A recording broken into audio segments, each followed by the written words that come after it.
Hello and welcome to Motorsport Recently. My name is Jack McKenzie, and joining me are my usual partners in crime, the wonderful Chris Whitfield and Caitlin Penny commentary.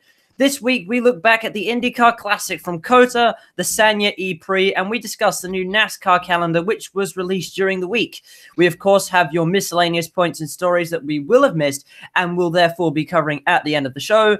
Also, we are introducing a new segment, which I'm quite excited about. And on top of that, please welcome our special guest, late model driver Noah Boucher. Hey. Hey, very good introduction. Everyone's reading loud and clear, I would assume. Everyone can hear each other. We can hear you. Yep. Okay, excellent stuff. So Noah, would you mind giving some... Oh, we've got someone in the chat. Yes, that's Chris with your eyes. Very good. That's... Eyes emoji. Eyes emoji. Brilliant. So, Noah, would you tell us a little bit about your career? Last year I started out running part-time in the INX Legend cars. Then towards the end of the year, my dad moved me up into what we call late models, which is like a lower level of a pro stock. So we started running those, and this year we're trying to go full time, but I'm gonna miss the first 3 races because I am injured. Yeah, so that's, well, it's good that you can join us anyway, despite your injuries. So we have you on this week to talk about NASCAR. Now, just to start off, for the record, last time out, Brad Keselowski took victory in Martinsville after what I believe is a brilliant drive. But that's not why you're here, because you and Chris, in a second, will be talking about the 2020 NASCAR calendar that was released during the week. Now, Caitlin and I thought this calendar was all right, but apparently it's not quite so good with the NASCAR fans. So, Chris, would you mind taking that away for us, please? Yes. Get ready. Let's get ready to rant. NASCAR has announced a massive overhaul for the schedule of the 2020 Monster Energy Cup Series season. Despite no tracks gaining or losing dates, as this is the final year of the contract with the racetracks, this is the most dramatic shakeup for quite a bit. Starting with the Daytona 500, which opens the season, but Las Vegas is moved. But the West Coast swing begins at Las Vegas the very next week, as round 2. Auto Club and ISM swap over, so now Auto. It's okay, Chris. Carry on. So Auto Club is now round 3, whilst ISM / Phoenix remains at round 4. Atlanta, previously before the West Coast swing, now moves back to the 5th round of the season. Then Homestead Miami, which since 1999 has been a November date traditionally, moves to round 6, losing its slot as the season finale. The next 4 races at Texas, Bristol, Richmond, and Talladega remain in the same place on the schedule for their first races of the year. Dover moves forward 1 race to be round 11, whilst Martinsville sees a major and quite popular change, in fact, as it moves from round 6 to round 12 and becomes a Saturday night race on Mother's Day weekend. Martinsville is followed by the All-Star race and the Coca-Cola 600 to round out the first half of the regular season. Kansas Speedway moved back 3 rounds, becomes the host of the 14th round, before Michigan, Sonoma, and Chicagoland, all keeping their previous dates. Then this happened. Right. That doesn't sound good. Round 18 and 19 will be held at Pocono Raceway at the end of June. The first doubleheader? The first ever doubleheader with 1 race on both the Saturday and the Sunday with the potential of having the NASCAR ARCA series and either Xfinity or Gander Mountain Truck Series running that weekend. I don't know how they're gonna do that, because if it's a doubleheader, you wreck both your cars the first night. Well, they have spares, I think. Well, yeah, you bring IndyCar's two been cars, doing but that- if you wreck both your cars the first night, you wreck the primary in practice and you wreck the second in the race. What are you supposed to do there? It's going to be, well, basically, I would just pull a show car out of a local restaurant, a la Cale Yarborough in '83 at Daytona. But round 20 is another change, and by far the least popular of all the dates. The traditional Daytona Firecracker 400 has been moved. After 61 years, to the 61? Indianapolis Motor Speedway. Now, if I remember correctly, the Indianapolis Motor Speedway was not exactly the most popular NASCAR track. It is not the most popular. Ever since... Actually, whereas Daytona is. It started out being the most, a popular racetrack, but then the 2008 tire debacle happened. So Indianapolis will be the 4th of July race, to which David Land quite rightly said that that he thinks NASCAR is trying to kill the Brickyard.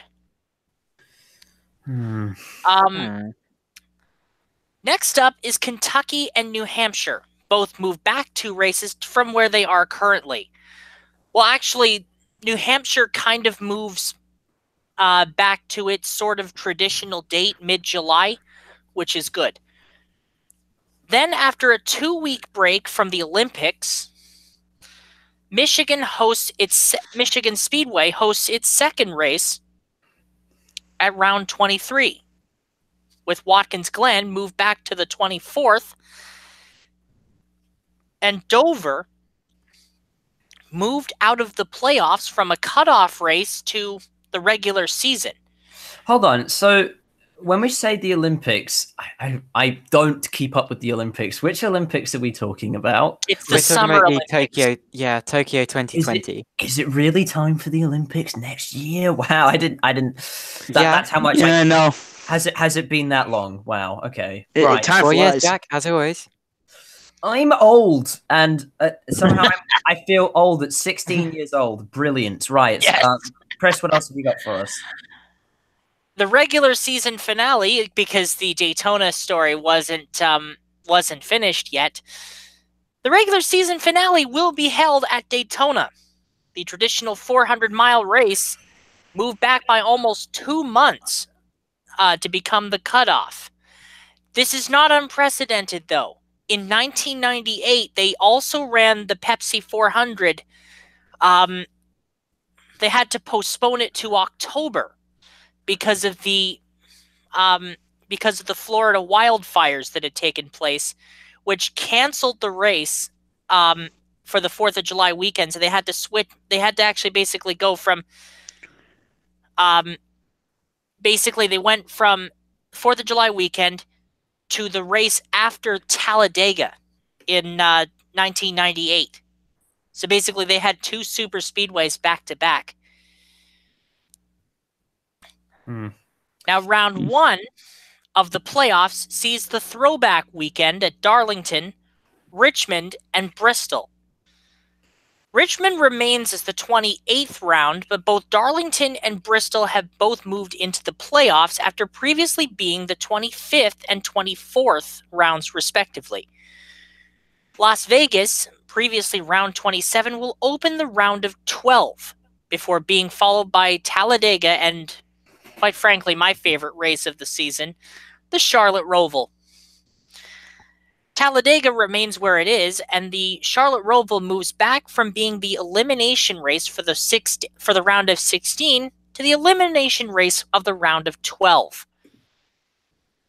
The round of 8 is made up of 2.5-mile tracks at Kansas and Texas. Kansas Speedway moves back from being the round of 12 cutoff, and Texas takes place on the schedule. Texas, Michigan, and Talladega were the only tracks with 2 dates which saw absolutely no changes at all.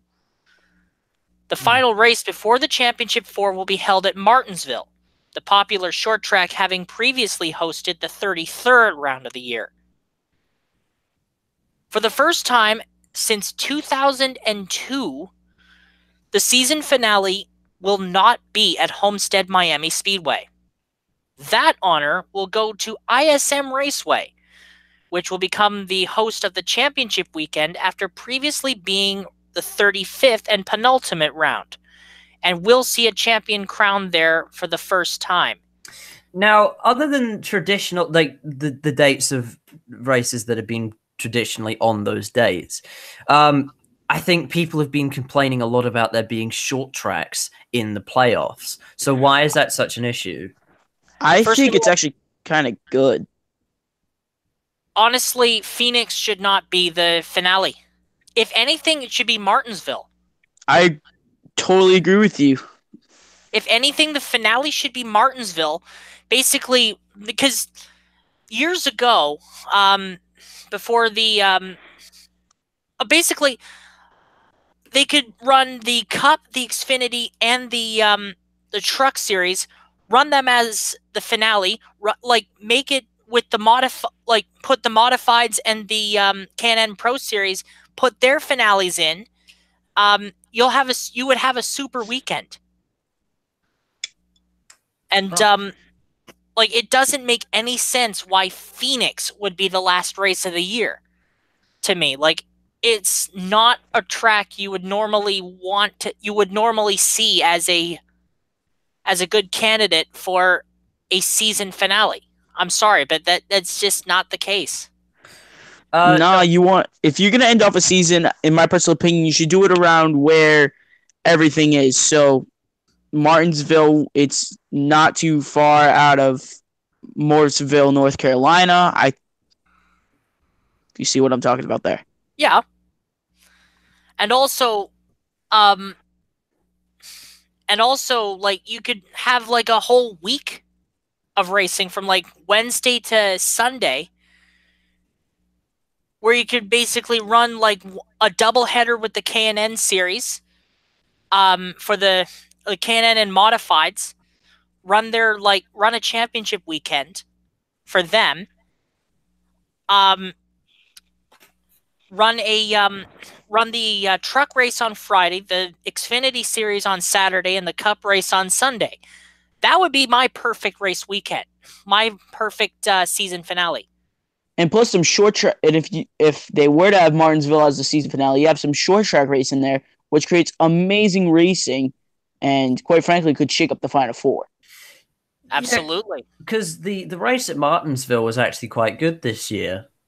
I enjoyed that. Except for Brad Keselowski running away with it. I think so. Yeah. Well, undeniably, that was a good drive from Brad Keselowski, I'd say. Yeah. And Elliott got there a couple times, just wasn't able to close it. If that race had been a bit longer, then maybe Chase Elliott would have been able to win it. But Elliott started moving to that outside, started getting a good groove. But I think what they did with putting Martinsville as a second, I think that was more to shake up the final 8. So say you were doing great in the final 8, but have not won a race yet, so you're locked into the final, you're in the Final Four, but you haven't won a race yet, it could shake all that up and almost take you out. Wasn't Martinsville already the last race of the Final 8?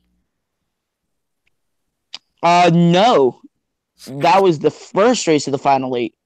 It was Martinsville, Texas, ISM. Oh. See, like I said, I'm glad that the Roval... Unfortunately, the Roval gets moved to 2 weeks after my birthday, which is unfortunate, but what can you do? Well, okay. No, Chris, look on the bright side, right? People know you. You're a motorsport fan, so you might have a very, very, very good birthday present coming your way. Yeah, you might have a good birthday present there. Hey, I'd love to watch... I'd love to watch the Charlotte Roval as a birthday present. Happy birthday. So if any of Chris's friends are watching this, and I think some of them do actually listen to this, you know what to get him this year. Yeah. Anyway, A NASCAR race. Yeah. right. Ironically, I've only ever been to NASCAR races on road courses. I've never been to an oval race. Oh man, you got to come check one of us short track guys.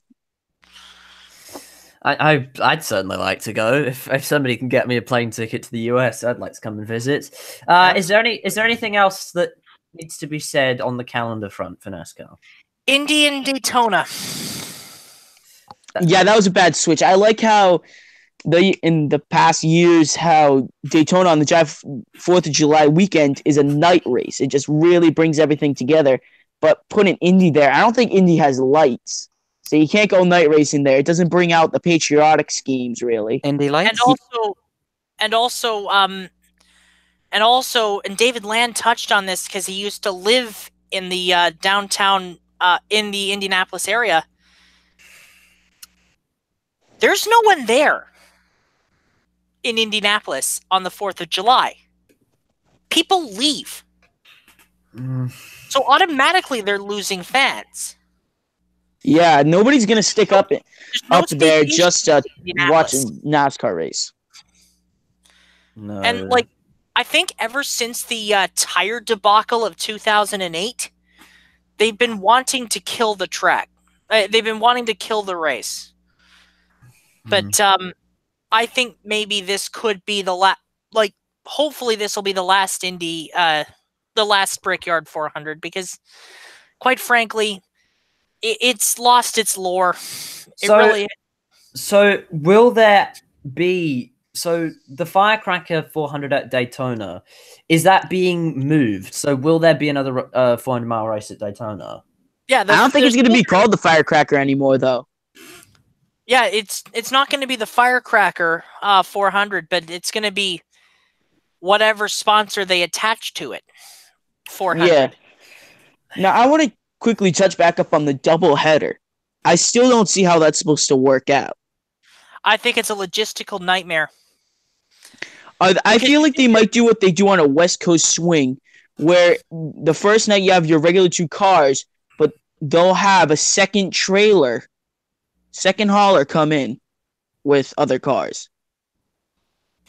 Yeah. Again, I bring back the I bring back that reference to the 1983 Daytona 500 that I made earlier. Cale Yarborough won the Daytona 500 in 1983 in a short track in a show car. Yeah, but you could do that back then. Yeah. You could do that back then. Now you really can't. It's honestly impossible to do that because it's nothing stock on those cars. Pretty much. And then also, so as you were saying, yes, it's going to be a logistical nightmare and stuff. Would we also see the possibility of this being a massive problem for some of the smaller teams that can't maybe afford to keep wrecking the cars? You're definitely right because Pocono, Michigan, and Auto Club. I think Pocono's a 2-mile track. I'm not too sure, but Pocono's a 2.5 mile. Oh, it is, but they don't technically call it a super speedway. So, it's basically a road course with left-hand corners. So basically, yeah, if someone like a Rick Ware puts a road course car at Pocono, like they used to do, back when NASCAR was at its peak, like they would run road course cars. If someone like a Cody Ware were to crash one of them, then they wouldn't be able to have a car prepared for Sonoma or Watkins Glen, for that matter. It's just a logistical nightmare that's going to come to this weekend. Like I don't know whether IndyCar did that. Has been doing that for a few years in in Belle Isle and Toronto. But it seems to work quite well for IndyCar. They have spare cars. Yeah, so NASCAR, we have plenty of spare cars. The problem is of how many of them do we have. We go to 3 road courses a year. So you're probably only going to have probably about 6 or 7 road course cars. No, Yeah. scratch that. Probably about 4 road course cars. Or basically like adapt a short track car over to a road course setup. Which is actually very hard because there's different things on road course cars than your regular turning left cars. Because you got to have, there's so many different things. Your fuel fillers. The weight, I believe, has to be, the center of gravity has to be adjusted. Yeah, there's a lot of things different. Because when I raced legend cars, we had a regular oval car, and then we had what we call a road course car. Well, yeah. So everything was different. We had to change things out if we wanted to run the road course car in oval, vice versa. So basically, you had to soften the. Did you have to like soften the springs or? No, we had to change out. You would have to change out parts like bumps. Yeah, might have to change out some of the shocks, change out the arms, the control arms, the steering racks. Because on an oval car, our setups are made to turn left. On a road course car, all the setups, all the equipment on those cars are made to turn left and right.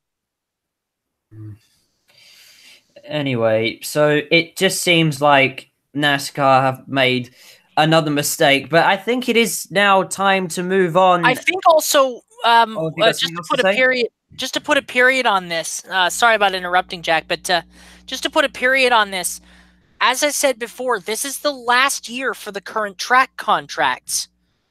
So you may see a dramatic overhaul of race dates and places coming back. Like I'm hearing Nashville. We're hearing Nashville is interested. And I think this year the banquet's going to be held in Nashville. Yeah. Like I heard Nashville's interested. A couple of they want to bring back Lime Rock. Oh, not Lime Rock, Rockingham. Oh, Rockingham is interested definitely, and they also got state funding to run the to keep the track open. I take it you mean I think they're trying to. I take it you mean the Rockingham in the US, seeing as the one in the UK is closed. Yeah, okay. Lime Rock Park would be absolutely, it'd be very interesting because... Yeah, I said Lime Rock. Our modified tour, the NASCAR Wheel of Modified Tour, I'm actually supposed to run about 2 or 3 races in that this year. So they used to run at Lime Rock. I think they did that for like 3 or 4 years, and then I don't know what happened, but they stopped racing there. And I think also the K&N series as well ran there. I can't really see modern NASCARs racing at Lime Rock. It's just, even the old ones had problems here, but the new ones, even lower, even faster. Surely Lime Rock would be a wreck fest. Yeah, but I think it'd still be kind of fun. The thing with Lime Rock is it's very tight.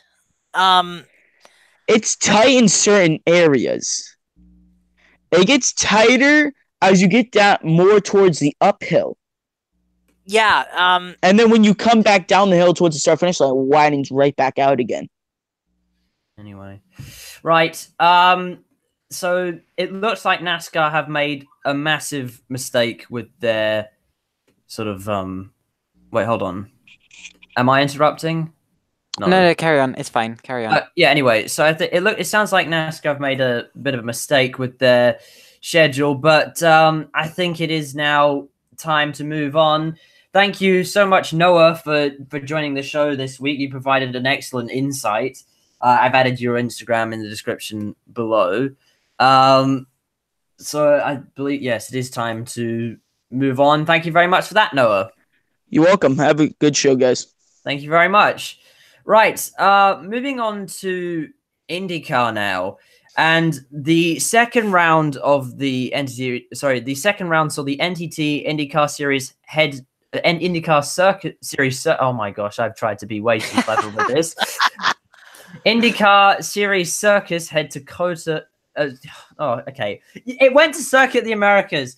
I'm sorry. I was trying to be too clever with alliteration on the script, and it's not worked out particularly well for me. COTA's mainly played host to Formula One since it was opened, and this would be the first time that IndyCars would be in Texas, well, on Circuit the Americas. In qualifying, it was Will Power who took pole position, followed by Alexander Rossi in second and Ryan Hunter-Reay in third. Interestingly, Harding Steinbrenner driver and IndyCar rookie Colton Herta was starting. Yes. Now, I wonder why I've mentioned him. So the stage was set for an awesome race. The race got underway and Zach Veach was a casualty of lap 1 calamities after hitting the back of the car in front of him and spinning out in the S's. Up front, the competition was tight between Alexander Rossi, Colton Herta, and Will Power, who had dominated the race. However, the crucial moment of the race came when Felix Rosenquist crashed into the wall on lap 44 after getting turned around by James Hinchcliffe. The caution came out and Colton Herta had already pitted, meaning that Alexander Rossi and Will Power needed to come onto pit road.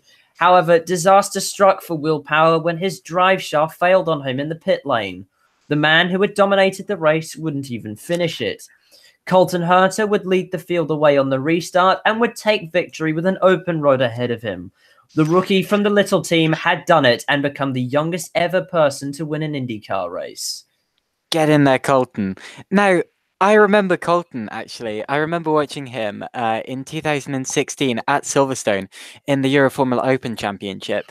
Actually had a collision that weekend with Leonardo Pulcini, who's now racing in Formula 2, so didn't end up going on to win a race. But yeah, it was quite clear from then that Colton was a very, very quick driver, and I'm actually really chuffed to have actually seen the youngest IndyCar driver in history, or the youngest IndyCar race winner in history, racing in front of me. I would have loved to have been there at the Circuit of the Americas, but yeah, fantastic from Colton. Firstly, though, I want to mention track limits. Am I right in saying that they went in with a completely no track limit warnings, no track limit penalties approach at all? Well, yes, it would have been, well, if there was, it would have been very minimalistic. So it's nowhere close to the rules that Formula One have when it comes to that. Or any track that or any series that runs there, for that matter. Yeah. Now, I don't like that because so people the attitude in racing these days tends to very much be stop policing track limits. Back in the days, we didn't have that. But then again, back in the days, you also had grass right by the side of the circuit and the cars would kill you if you went off. These days, the sport has evolved and those are the rules. That is the racetrack. You must stick to it. I don't like it when people say that, it's spoiling the racing, because it really isn't. And I think watching cars going miles off like we did with the IndyCar, that spoils the racing a lot more, especially like when it causes accidents with the Rosenquist incident. That was simply caused because the track, everyone was off the track and no one knew exactly who needed to go where and who needed to give room, because no one was quite sure where the track ended. And that's why the accident took place. The way I see it, I want to take it back to 2000 and when was it when Verstappen went off? 2017? I believe so. He got penalized for that. Now, everyone at the time was complaining about that because apparently it spoiled the show. No, he cut a corner to overtake another driver. Yeah, maybe it would have been great if Verstappen had passed him, and that would have been good for the show because it would have been a last lap overtaking things. But the fact is, it's a race, and he didn't. So at the end of the day... The thing is with Max Verstappen's pass is that he was cutting the corner. IndyCar wouldn't have allowed people to just cut the corner. They were allowing them to run wide off the track. Which is another point. that I brought up at the time, because people were saying, well, it's inconsistent. You know, people have been running off at the top of the hill all weekend. Yeah, at a place where the FIA had previously said they weren't going to penalise. The fact is that there, he cut the corner to overtake someone, and you can't do that. And that's why I just, you know, just stick to the track, guys. Like, is it really that hard? I don't Sorry, know. Chris, go ahead. Point also, the sausage curbs that they put on the exit of, I believe, turn 10, that actually ruined Santino Ferrucci's race, because he went for a quite damaging wheelie that I thought would have broken the front suspension. But like, again, how do you avoid something like that when like, why would you put sausage curbs there if you're not going to enforce the track limits?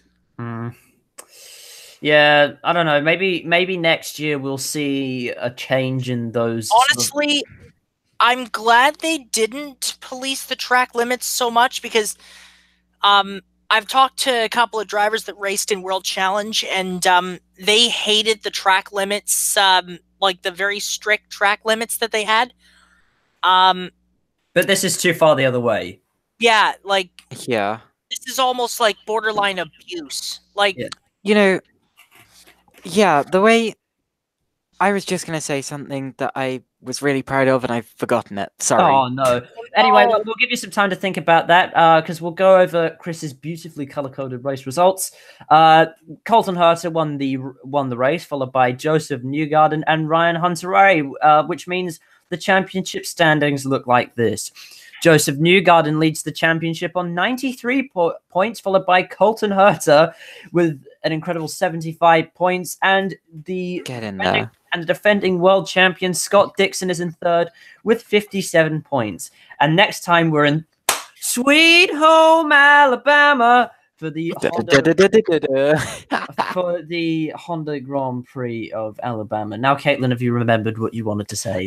Yeah, I was going to say I am very much on Karun Chandok's side when it comes to track limits. He says that if we had a thin strip of grass by the side of the circuit, followed by a massive runoff area, you'd still have the safety standards. You know, you'd still have enough room to spin and not hit anything. Whereas at the same time, you wouldn't have to police track limits, because if you ran wide, it would cost you. You know, we don't have to have like massive gravel tracks. We don't have to have like fields of grass. All we need is a thin strip of grass by the side of the circuit, not sausage curbs, because that breaks cars. I don't like sausage curbs. They cause suspension failures. They are more dangerous than anything else. But yeah, just a thin strip of grass by the side of the track. Everything's fine.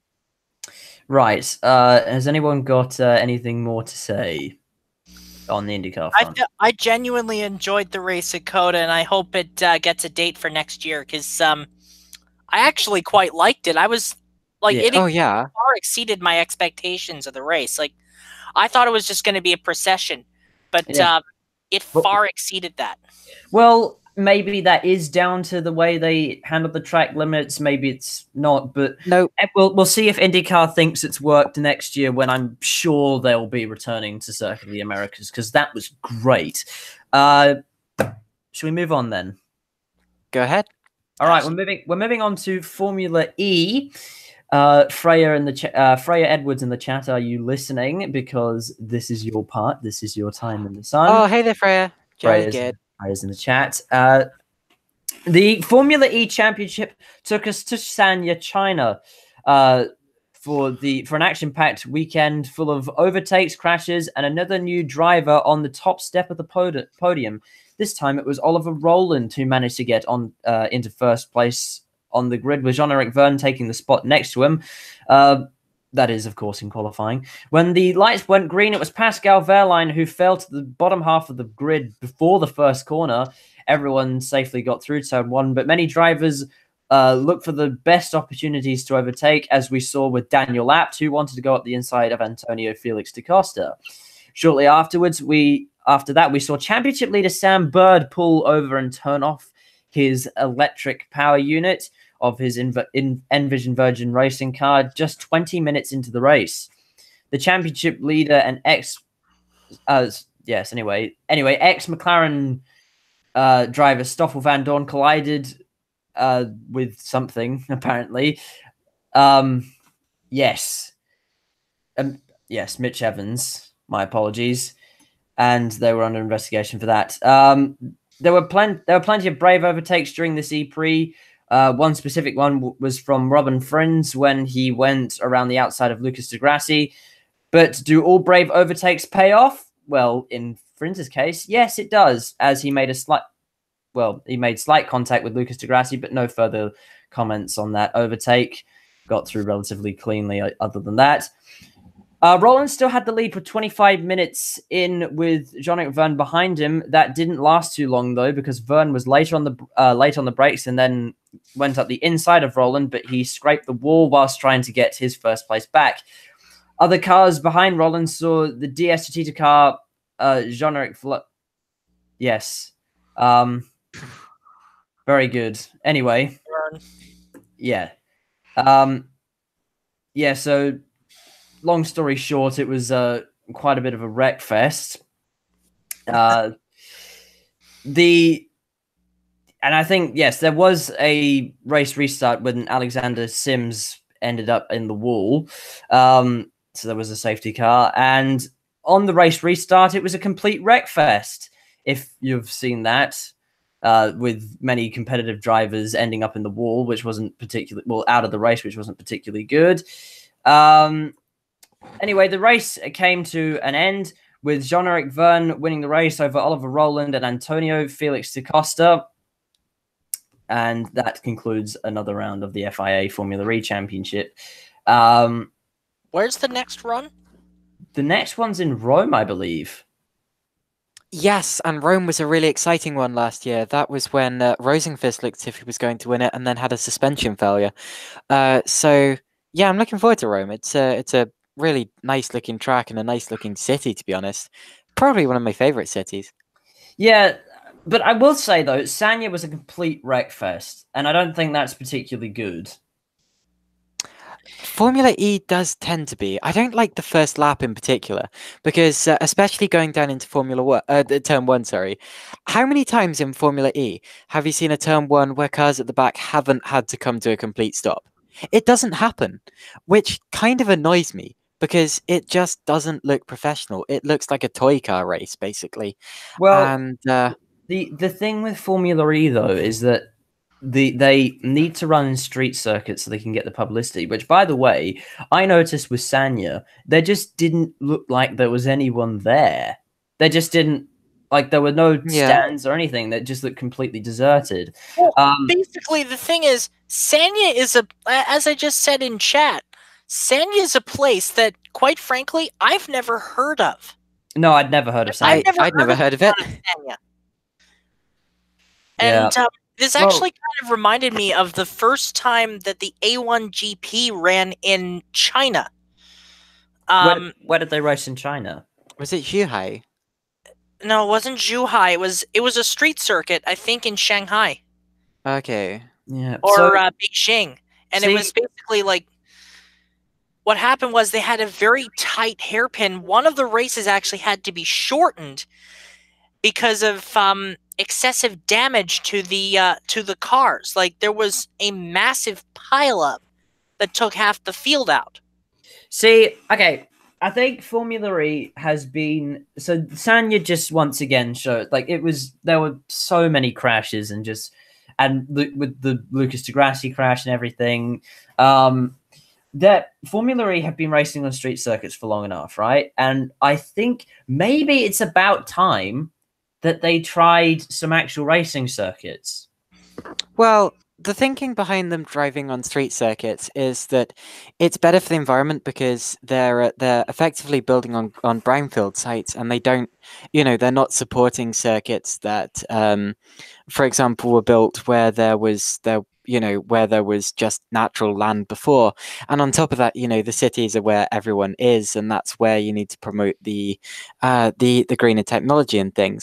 But yeah, to be honest, seeing as the circuits are there, I don't think it would hurt to race on a circuit, especially if you're going to draw a bigger crowd, which in places I think you are. And also, it's going to make the series look more professional because you know, I don't like watching cars coming to a stop on the first lap. It happens everywhere, even at circuits like the Autodromo Hermanos Rodriguez. You know, on the first lap going into the chicanes, the cars at the back have to stop. And it's just like, you know, are you racing or what? Yeah, and then on the other hand, you said they don't support circuits where there was previously land or whatever. But the thing is with that, though, is it would be wasteful not to use the circuits that were already there. Yeah, very true, very true. And also, another example to Caitlin's point is the Champ Car series when they ran in San Jose. Basically, cars had to come to a stop right at the hairpin because it was at the end of basically a 2-lane road, separated by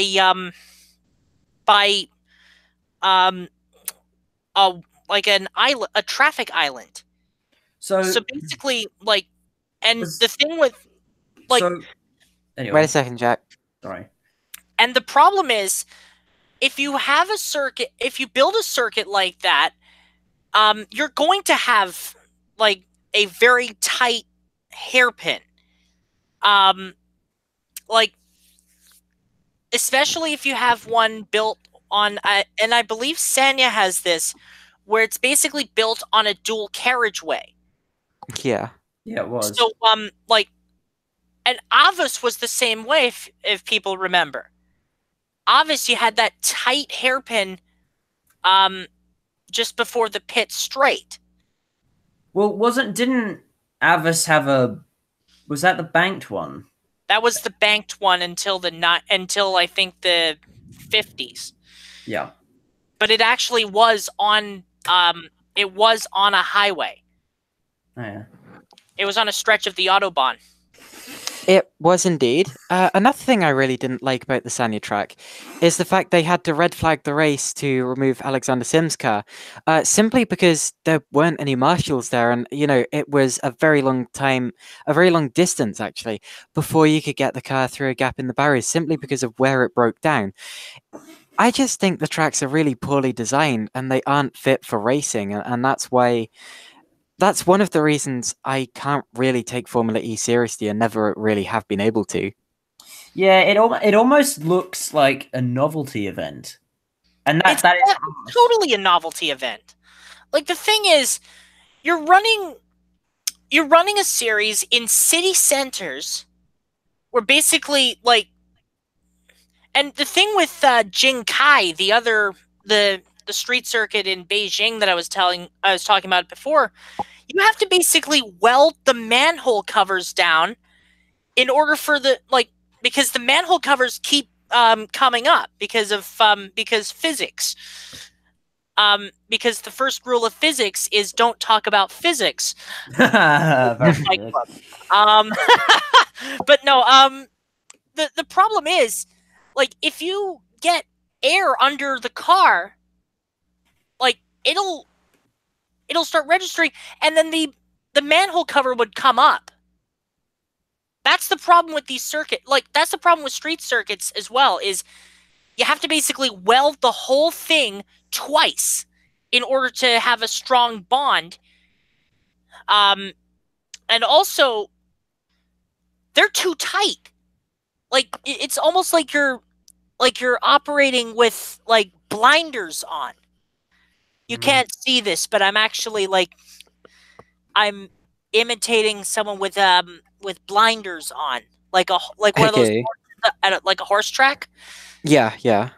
But yeah, you get my drift. Like, it's basically like Formula E, to Jack's point, needs to go to proper circuits, but also, like, I get why they're doing this series, but tracks like this really need to be rethought. Yeah, I mean, I talked about this with Hong Kong.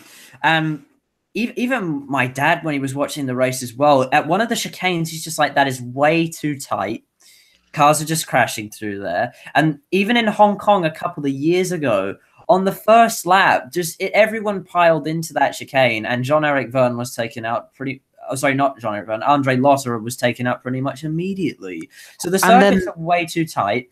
And I believe they do need to go to proper circuits and or at least have like a circuit that has wide enough roads that you can actually get like preferably three lanes of traffic, similar to the old Washington D.C. Circuit that they used to have for the American Le Mans series.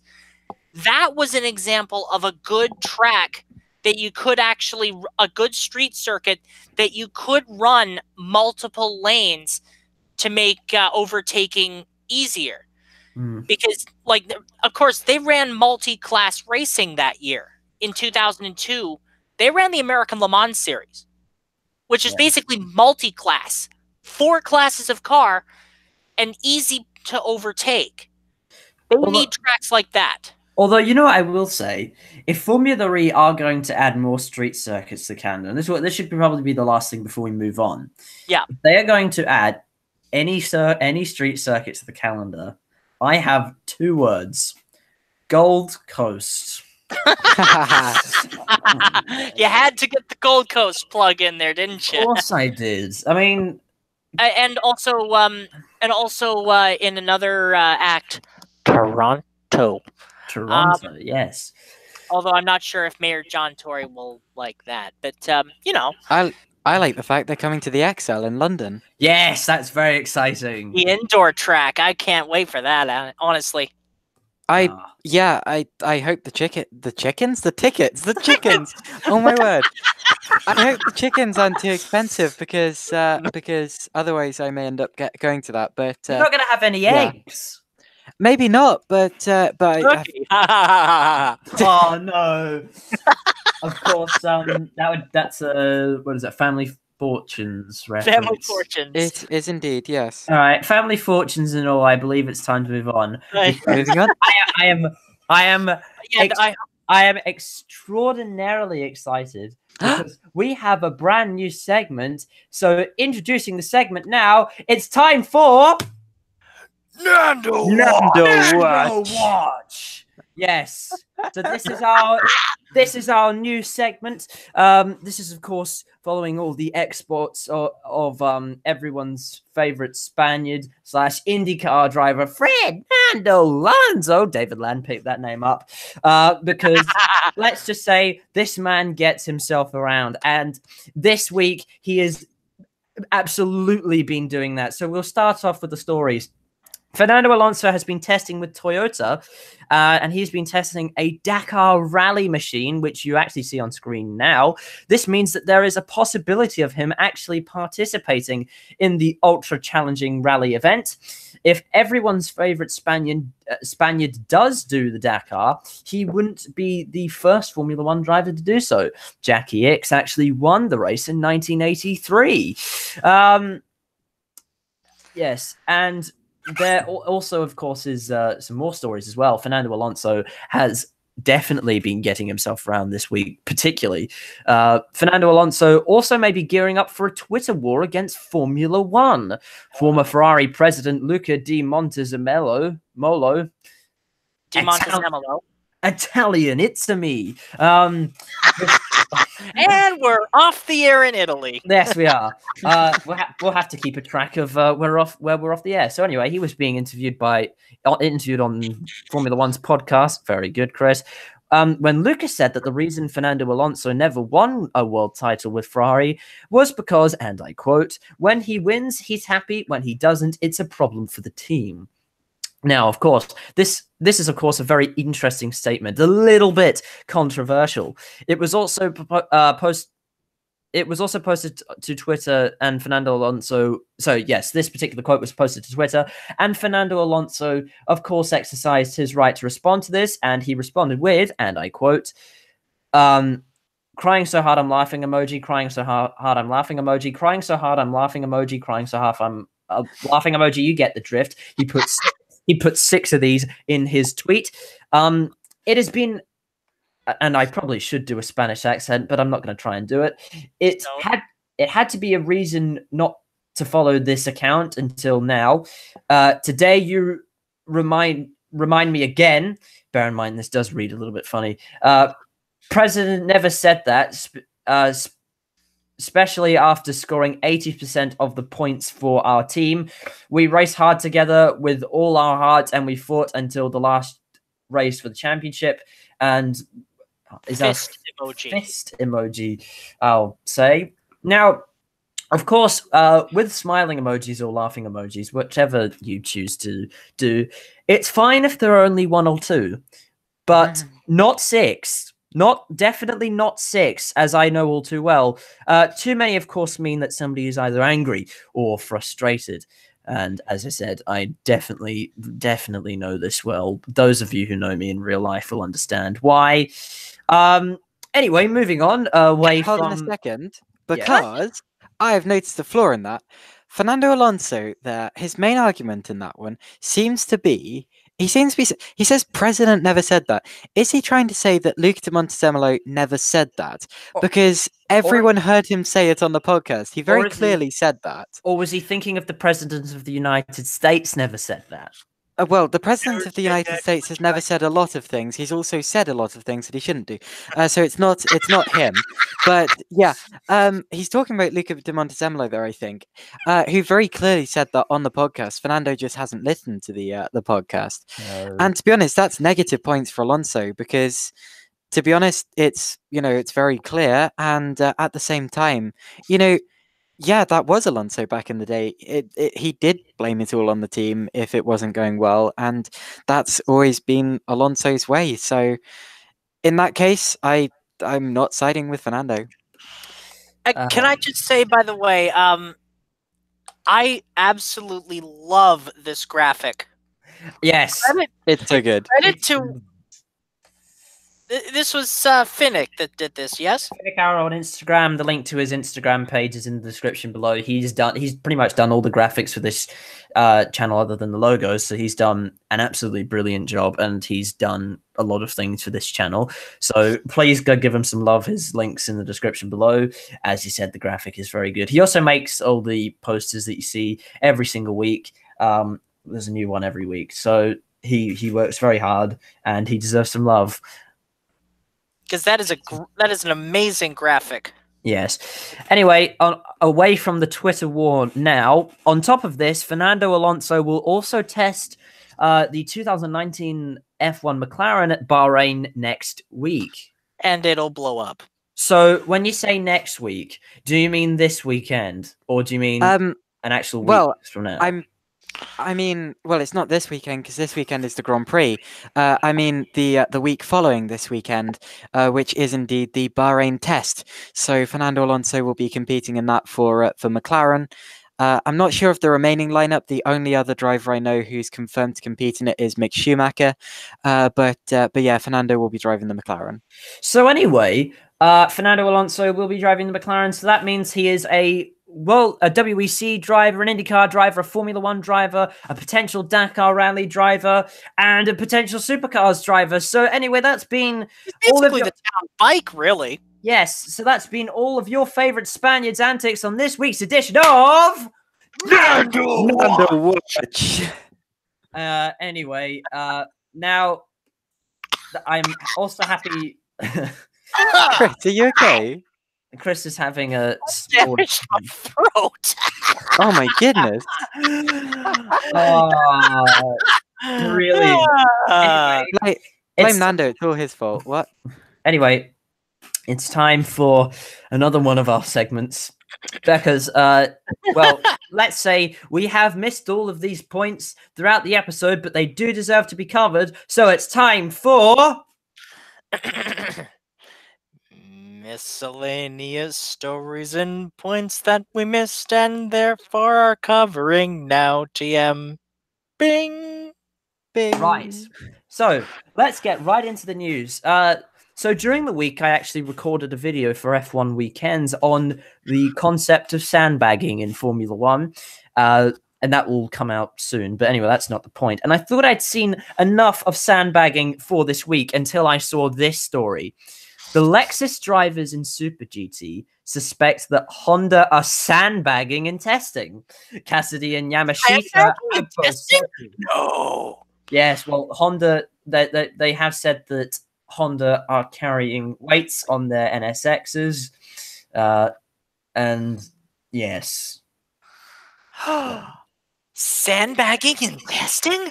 Yes, but... Oh, mon Dieu! So anyway, the reason I bring that up is sandbagging is mainly something that's talked about in Formula One, but I didn't think I'd see it in Super GT. At least if it wasn't, if at least I didn't think it would be it wouldn't be brought up in Super GT. So I think that's quite interesting. Anyway, Caitlin has quite an interesting tale to tell us. Ooh. Caitlin, take it away. Okay, so I have a very interesting tale about a certain person and some chaos powers, which happened at the weekend. All will become clear very soon. So for the weekend, I decided to go down to Brands Hatch with some friends for the opening round of the BRSCC Club Car Championships here in the UK, like biggest club racing championships you'll get here in the UK. There were a lot of people there at Brands Hatch. It was absolutely buzzing, more so than I've ever seen before at a club car event. And it was only a week after my birthday, so I decided to bring along a couple of friends. I had a friend from sim racing, and I also had my best friend who's never been into racing. He just decided to come anyway. Now, my best friend is known for having chaos powers. Basically, if he says that something's going to be chaotic, it will be. Trust me. Like he just makes it chaotic by doing nothing. Sorry, but we were before you get into that. Can we just can you just make sure he never says that this show is going to be chaotic? Ooh, well, yeah, I'll make sure never to mention this show to him because as soon as he has anything to do with it, it's going to all go to pot. But whatever the case, but yeah, whatever the case. So we turned up and we were joking about this in the car. You know, I was saying like, yeah, I can't believe we're actually bringing him to a real racetrack. You know, just the power of him being next to those cars is going to be utterly devastating.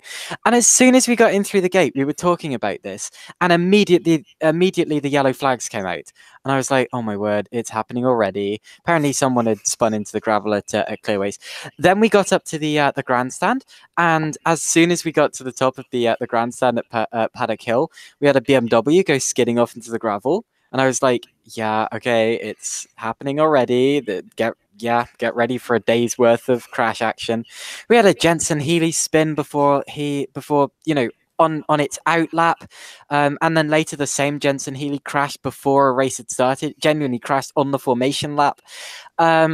We had there were cars spinning off and crashing everywhere, and I was like, last time I came for club racing here, no one crashed at all. There were just cars going off all over the place, and it wasn't particularly wet or anything. It was just chaos. The Jensen spilt some oil. One of the best times though was there was a Mazda MX-5 race, and of course my best friend, who I Edward, his name's Edward, just to make things easier. He decided that he was going to root for car number 69, as he would, which was. Yeah, of course. I think it was running about 4th at the start of the race, and then it started dropping back through the field. It dropped back. It wasn't running well, actually, so it was dropping back quite a few places. And every time someone overtook car number 69, Edward would say, "Right, someone ahead of that car is going to crash now." And it happened 3 times. It happened three times. Someone overtook car number 69, then Edward called on his chaos powers, and someone ahead of this car went off. 3 times this happened, and the 69 ended up finishing something like, I think it would have finished something like 10th and ended up 6th or 7th. So honestly, just I couldn't believe what I was seeing.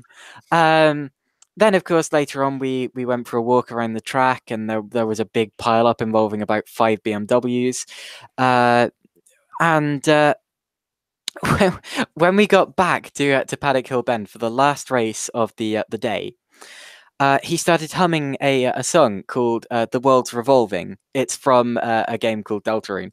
But yeah, he started humming this song called "The World's Revolving," and I was thinking to myself, that's dangerous, because when Edward starts humming "The World's Revolving," you know something's about to start revolving. Oh no.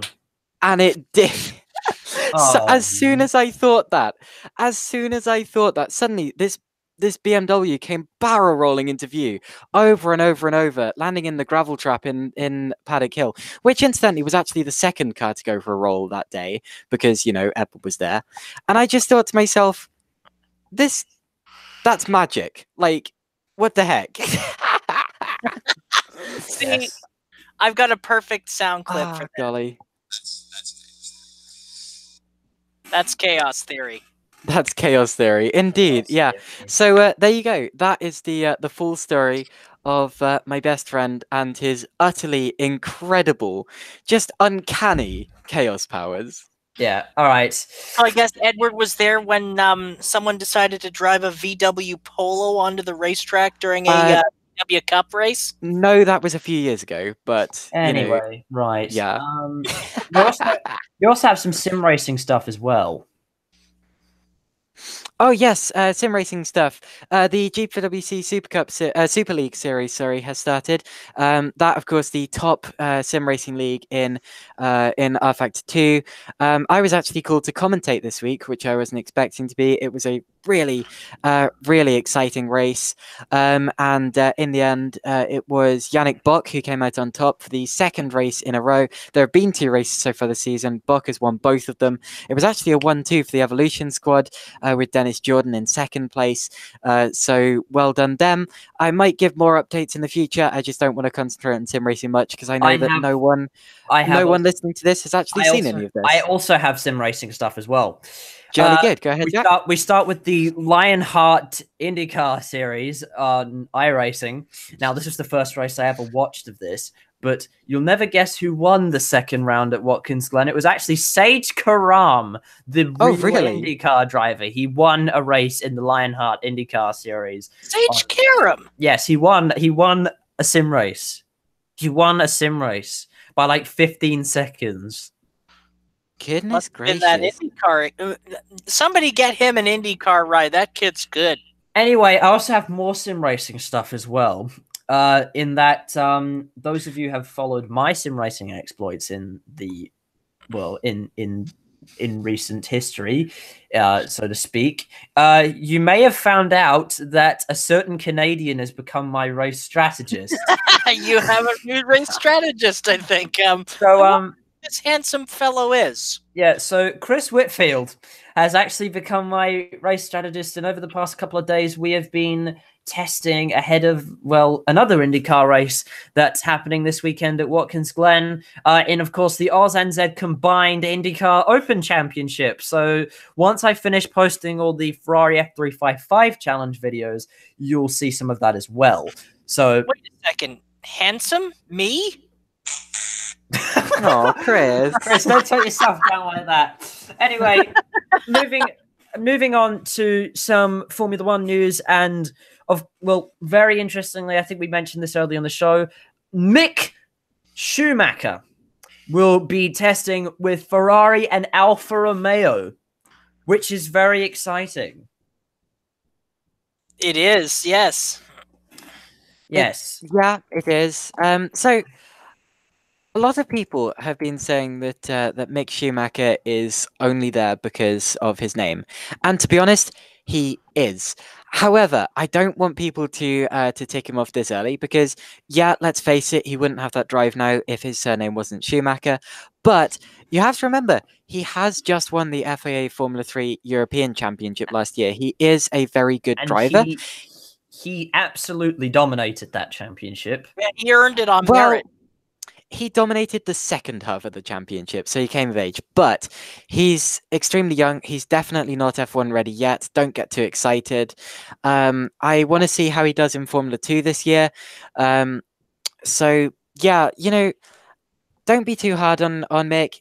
Yeah, he doesn't deserve to be test driver yet, but, I'm not saying he's never going to be good enough, so let's wait and see how he does. Well, if you have something, i.e. a surname that's quite special, you may as well use it.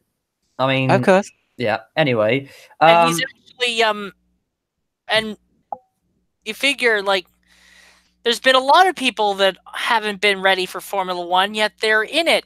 Lance Stroll, but Lance Stroll. But Lance Stroll also dominated the European F3 Championship, just like Mick Schumacher.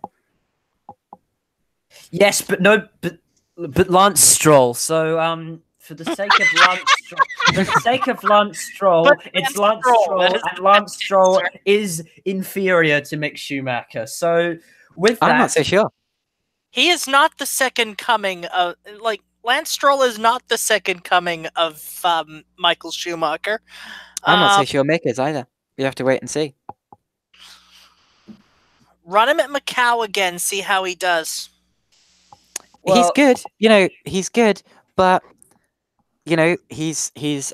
he's not yet ready. And yeah, Lance Stroll wasn't either, but I reckon Stroll may well have been if he'd had a couple of years or a year in Formula 2 at least. And yeah, Mick Schumacher's going to be the same, so let's wait and see. Well, Mick Schumacher's also going to be in Formula 2 anyway. Anyway, also, I know this is old news, but somehow this slipped through and nobody realized, but none of us actually picked up on this. Neil Jani is quitting the WEC. Oh, because he's going to focus on the Porsche Formula E effort. So he's, of course, been racing with Rebellion this year, and that hasn't gone particularly well for him. So he is going to go and focus more on WEC. Formula E. It's a big loss to the WEC. Honestly, yeah. It's a big loss because he, I think, was one of their best drivers statistically as well. Like, if memory serves me, he words are not coming, but he's very good. He is very good, and some may see he's great, but yeah, honestly, I'm genuinely disappointed that unfortunately he's not going to be in the series anymore. Although to be fair, he didn't he win? Didn't his car win this season at Silverstone? Yes, but let's be honest here. Right? That was just because both the Toyotas got disqualified, and really it wouldn't have made that much of a difference. But regardless, so anyway, moving on, we have some new Formula One regs. Caitlin, I would assume that you would know about this. Yes, so basically we have seen the first couple of images of proposed 2021 regulations. The main things of note are slight wheel covers, and I say slight because I'm not talking like full, full wheel covers, just like almost mud flaps really over the just the very top, just to stop cars from kind of flying over the top of them if they get into the rear. It didn't last very long with IndyCar. I'm not sure if it's going to last with Formula One. To be honest, it probably will. Of course, then you have no barge boards whatsoever. A lot of the aerodynamics is going to come from underneath the car instead. Ground effect is something that I'm sure is going to gradually creep its way back in. And on top of that, I believe we're also getting new 18-inch wheels as well, which I don't really like because this is supposed to be Formula One. It's not supposed to be like a road car, even though road cars feed off Formula One cars. Formula One cars aren't supposed to be like road cars, and I do like a good old beefy tired single seater, so that's not good. But yeah, whatever the case, those are the new regulations for 2021, unofficial, of course. Can I just say, I'm looking at the Autosport render of the Mercedes for the 2021 race, and can I just say, other than the wheels, perhaps, but even then, it's pretty much okay. This car looks great. Yeah, I'm not so sure. Anyway, but it's better than the concepts that came out a while ago, which, if you remember, it was a picture of the Mercedes and the Ferrari on what I believe that is Daytona. I think they look a bit less awkward than they do. But yeah, anyway, moving on. Now, moving on to some really interesting stuff. The Australian International Pedal Prix. You're looking forward to this one, aren't you? Yes, it started yesterday at Mount Gambier. However, we will not be covering every single round. We'll only be covering a few select rounds because those are the rounds that our Pedal Prix correspondent, which should be and she should be making her appearance on the show as soon as the season starts.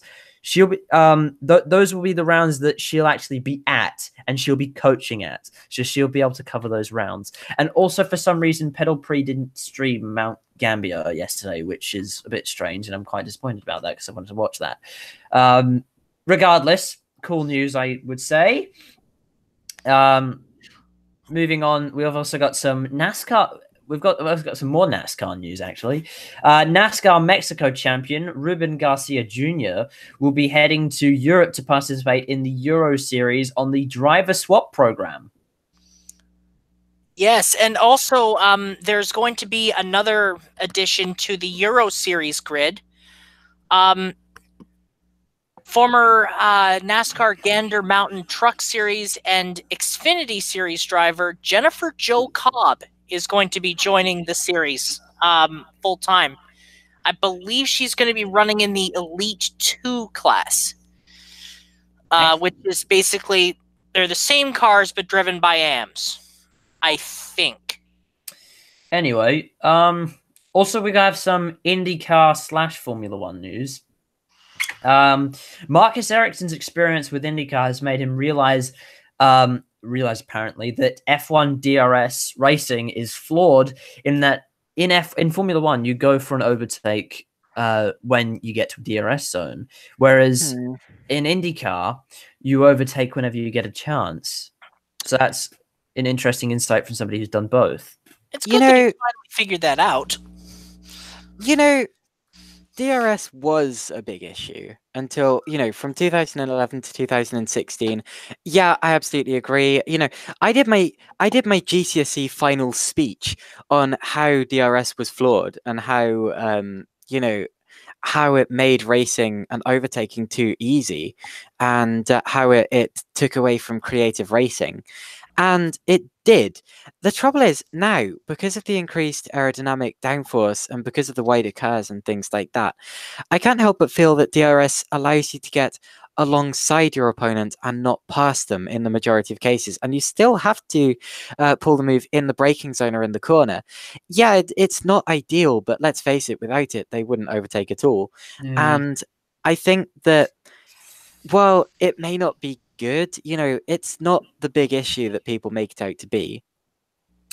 Anyway, right. I've got some WEC news. Now, I don't have a chance to do it, but I would be pulling up the USSR anthem that I've been playing throughout the week for this one.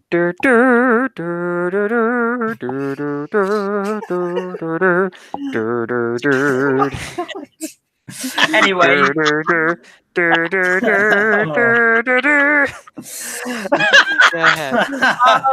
Okay, so everyone get their fur hats. Oh, I have one of them. I have one of them. If I can find it, you have a fur hat. I have a fur hat. If I can find it, I will.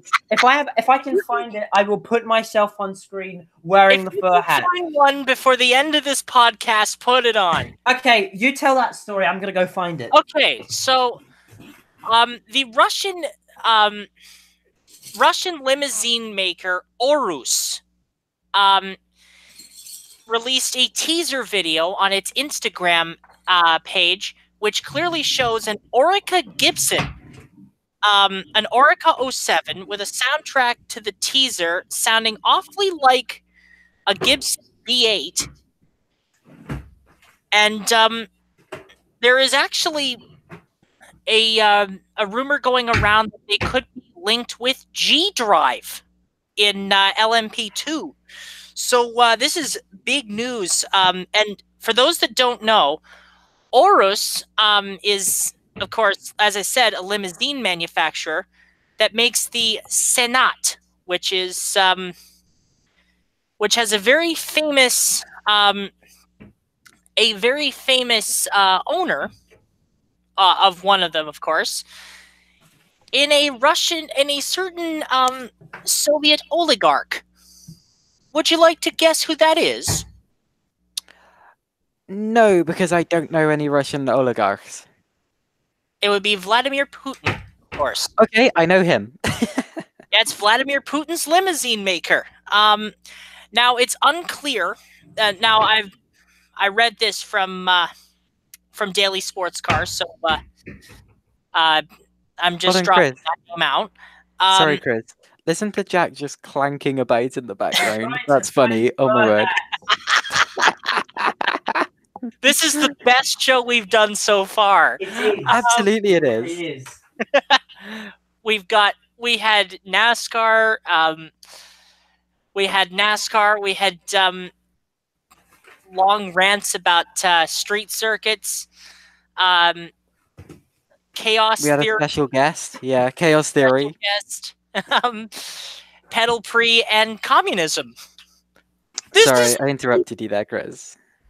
Pedal pre and communism. So this is this is the perfect show.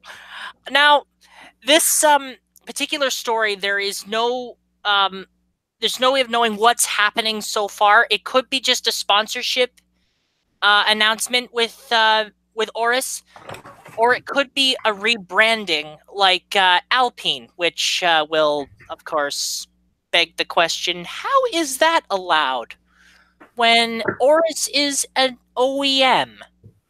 Can we get some thinking emojis in chat? You're right there, actually. I hadn't thought of that, but you are right.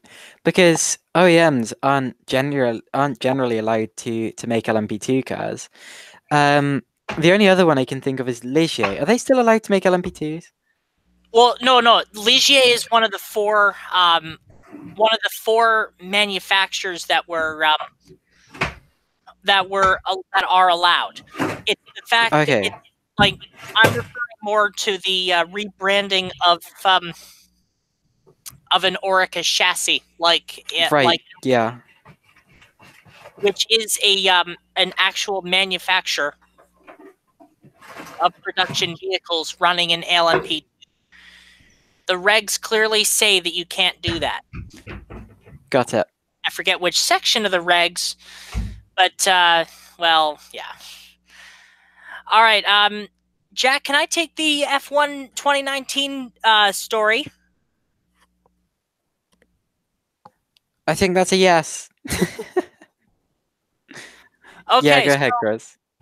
The F1 2019 game trailer has been released this week, and we found out two really good things, actually, for sim racing leagues, and also for immersion. There's going to be development. I found the fur hat. You found the fur hat. This is breaking news. The breaking news: Jack McKenzie has found his fur hat. This is excellent. This is the best show we've ever done. Can I just say, Jack, show us your fur hat. I'm putting it on. My hair's also coming through the hat a bit. So let me just I have to stop presenting to everyone. So if I click this, there we go. The Communist now, boys.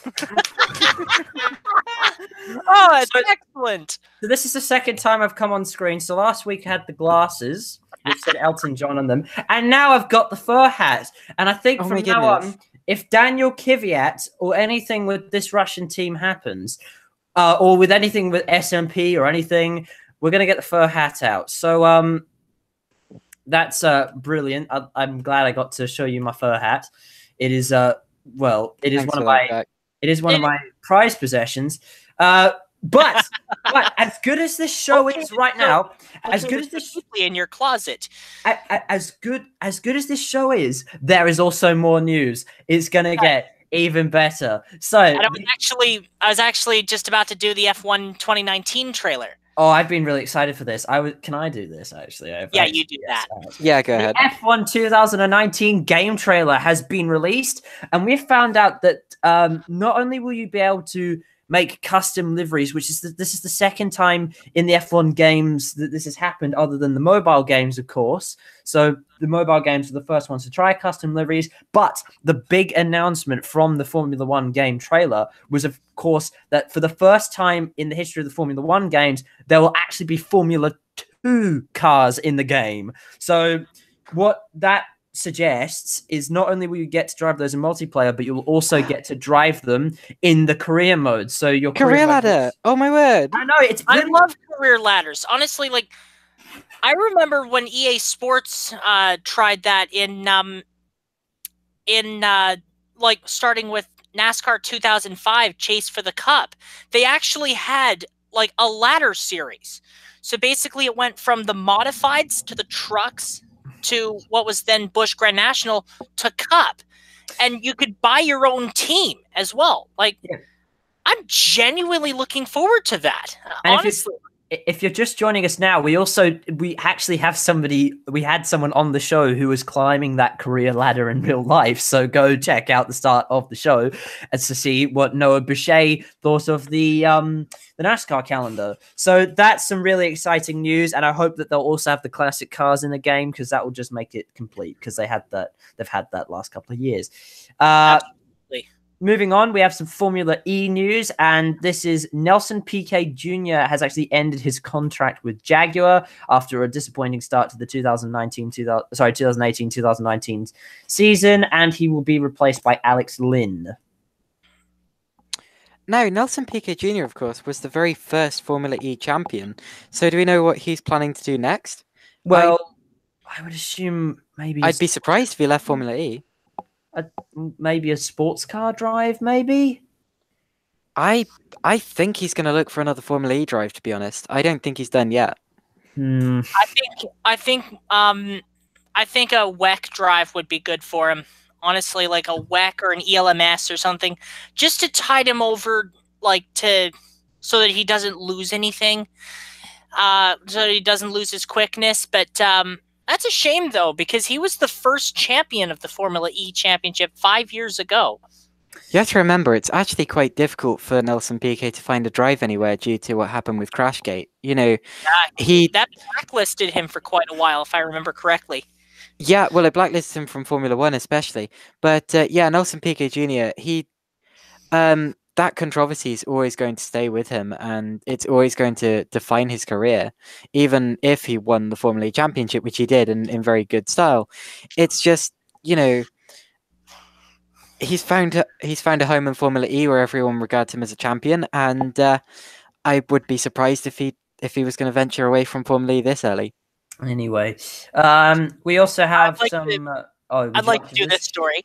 All right. The W Series entry list has been posted after the qualification rounds. The final entry list has been posted with 18 drivers, 18 main drivers, and 4 reserves. And the list is... Oh, we actually are going through the list. Yeah, I'm going to be going through the list just for people that wish to know. All right. Jamie Chadwick from the United Kingdom. Very fast driver. Very quick driver. Saber Cook,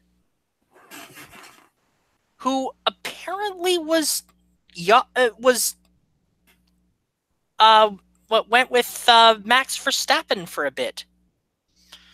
From what I'm not sure if that's true, but yeah, she is one of them. Marta Garcia from Spain. Megan Gilkis, who is a Canadian. Yay. Yay. Esme Hockey. Jessica Hawkins. Shea Holbrook. Now, this is one I'm actually really looking forward to seeing in the series. She's actually quite a quick driver. She ran in what was then known as the Pirelli World Challenge. She won the TCA Championship in a Honda Civic, I believe in 2014 for Team TrueCar. Yeah. Also, Emma Kimiläinen from Finland. Finland. Finland. Miki Koyama from Japan, Sarah Moore from the United Kingdom, Tasman Pepper from South Africa, Vicky Piria from Italy, Alice Powell from the UK, Gosia Erdest, the Polish driver. Audi TT Sport Cup driver, yeah. Audi TT Sport, yeah. Naomi Schiff from Belgium. Betske Visser from the Netherlands. I've watched Betske Visser driving in Formula Renault 3.5 before at Silverstone. How is she? Is she she was very near the back, but we'll see how she does in this. Then there's Fabienne Volvent from Liechtenstein, of all places. When was the last Liechtenstein racing driver? I don't think I know any. Do you know any? No. And Australian Caitlin Wood has the final and 18th slot. And she used to drive in the Aussie racing cars, and if you don't know what they are, well, I suggest you give them a look up, because they are some of the most interesting racing cars in the world, They're I'd say. Cars on steroids, that's what they are. Yes. And the 4 reserve drivers are the following. Belgian Sarah Bovy, Vivian Caselli from Hungary, Stefan Cox from the Netherlands, and Francesca Linosi from Italy. Among the drivers that did not make the cut, unfortunately, is NASCAR driver Natalie Decker, who did not make the cut for the final, who unfortunately failed to qualify for the W Series. But go ahead, Caitlin. Sorry, I tried to interrupt there, but I just searched up racing drivers from Liechtenstein. Apparently, there was a Liechtensteinian F1 driver, Ricky von Opel, who drove 2 seasons in the 70s, best result of 9th. But yeah, in terms of the W Series, my metaphorical money's on Jamie Chadwick. Yeah, Jamie Chadwick from the UK, first ever British GT champion to be a female. Yeah, you can't really go wrong with Jamie Chadwick. Yeah, right. I'm going for Shea Holbrook. Okay. I think it's going to be. I think Jamie Holbrook is genuinely a good talent, and she actually ran in the 25 Hours of Thunder Hill. She was actually going to be running in the Shift Up Racing Consigliere, but unfortunately, the Consigliere did not wind up. But the Consigliere broke, so they ran a Mazda MX-5 to great effect. Ooh. First race is May 2nd to May 5th. Funny story. Funny story. Jamie Chadwick did actually win the MRF Challenge this year, which was a series with 5 drivers. But yeah. No. But they were 5 quite good drivers. Second place, Max DeForney, who was one of Lando Norris's main contenders in the Renault Euro Cup when he was racing in that, and Patrick Pasma, who's done very well in British F4. So yeah, good drivers, but yeah, Jamie Chadwick still my pick for the W Series this year. Anyway, we should probably be hurrying it up a little bit, because Sorry. this is already our longest show ever. So yes. There's also something that I just saw, which broke yesterday. Okay. The TM and Super GT will be taking part in a non-championship race for the new Class 1 cars at Fuji on the 23rd and 24th of November. Oh, that's exciting. And collective, like, I'm literally shaking right now. It's like, Oh, I'm so excited. Excited about that because yeah, I'm genuinely excited. I don't know about you, Caitlin. I don't know what you're talking about. Sorry. GT and no. TM are running together. I've never watched Super GT, so I'm not excited. Sorry. Watch Super GT immediately, in the words of Isaac Butterfield. Anyway, Okay. we do have some two last bits of news actually, because there's just a couple of things I want to mention after this. So the first bit is that Kyle Busch has entered yet another development series, which is too young for him, being the Truck Series and the Xfinity Series, and finished first in both of them, which people aren't particularly pleased with. And the last bit of news for the show today is just a bit of news relating to the channel. The first ever game show will be Game Show Grand Prix. Game Show Grand Prix should be debuting soon.